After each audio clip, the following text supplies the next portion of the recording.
Demonic presence at unsafe levels. Lockdown in effect. There are many demons, but there's only one. Electro-demon.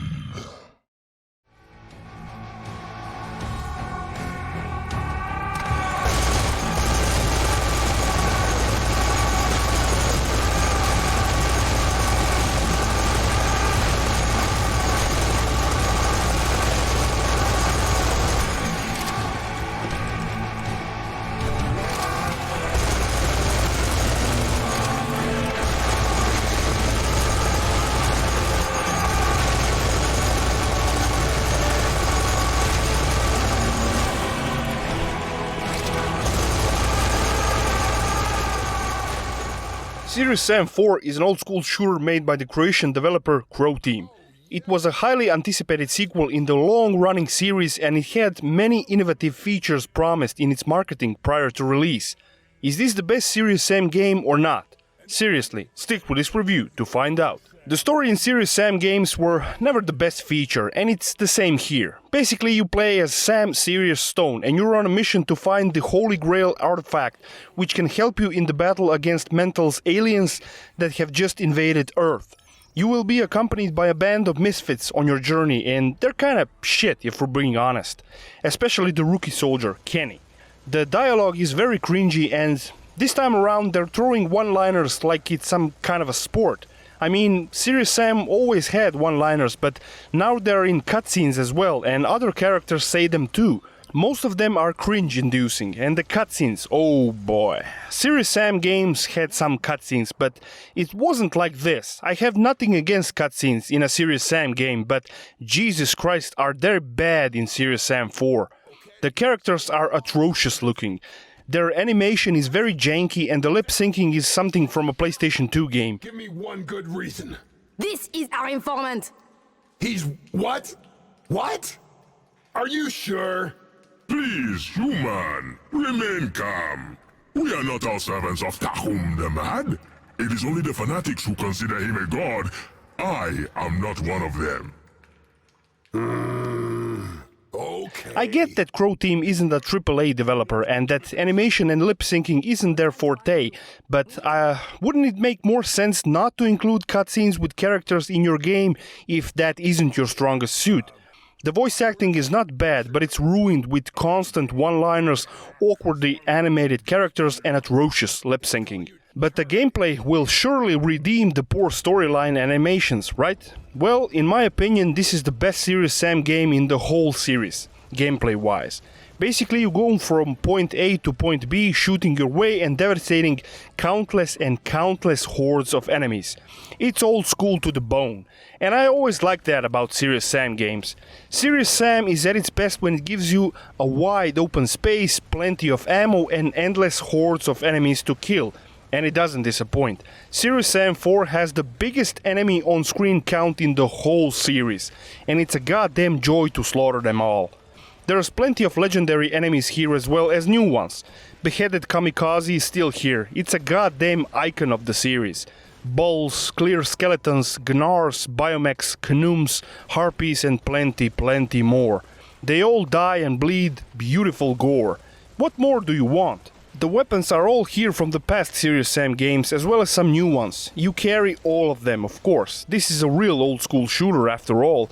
And my favorite weapon is also present here. Portable cannon. Jesus Christ, this is such a sick weapon. It shoots cannonballs and devastates enemies. Cannonballs can even traverse through multiple enemies. Best weapon ever.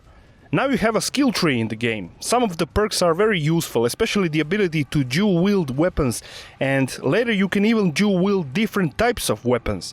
This is very useful for intense firefights because certain weapons work best for certain enemies. It's a bit weird that Serious Sam has a skill tree, but I got used to it. I'd prefer if you get to the perks and abilities naturally through the game, because you won't have enough skill points to unlock them all in a single playthrough. At least it was like this in my case.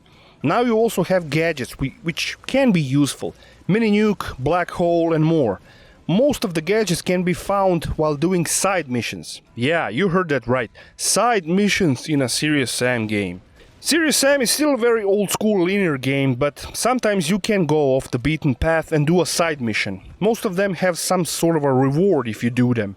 They're completely optional, but honestly, they feel weird in a game of this type. There are also vehicles in the games which you can drive. The Papamobile is a mech suit that shreds enemies to pieces, and this is a very fun section of the game. Then there's the motorcycle, which you get when you get to France later in the game. The motorcycle is kinda lame, nothing special, and it only serves one purpose, and that is to get you where you need to go but faster. But that section where you actually drive it is very short. Then there's the combine harvester, which I won't explain, just watch the next 10 seconds. Fun as hell.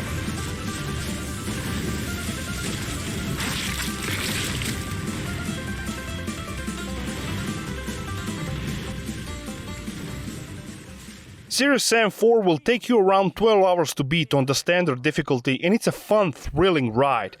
It's much more challenging than the previous entries in the series, and the enemy count is dialed up to the point of insanity. Croteams advertised the Legion system, which turned out to be completely false marketing. They were promising thousands and thousands of enemies on screen, but while the enemy count is very high in this game, it's nowhere near a single thousand, let alone multiple thousands. There's a scene on the beginning of the game and at the end of the game where some semblance of the so-called Legion system can be seen, but if you look closely, it's all smoke and mirrors. But you'll need to discover that for yourself, I'm not gonna spoil it for you. Let's talk about the graphics. Serious Sam looks solid and all the enemies are very detailed. But the game is plagued with technical problems. Enemy animation is top-notch, but your companions look like shit. And they're poorly animated. The locations are beautiful in this game, artistically, but they look a bit samey, especially the woods of France. They look like stock assets taken from Unreal Editor. Then there's a myriad of other technical problems. Pop-in is very noticeable no matter what setting you use. Textures loading a few seconds later, enemies getting stuck on terrain and plenty more.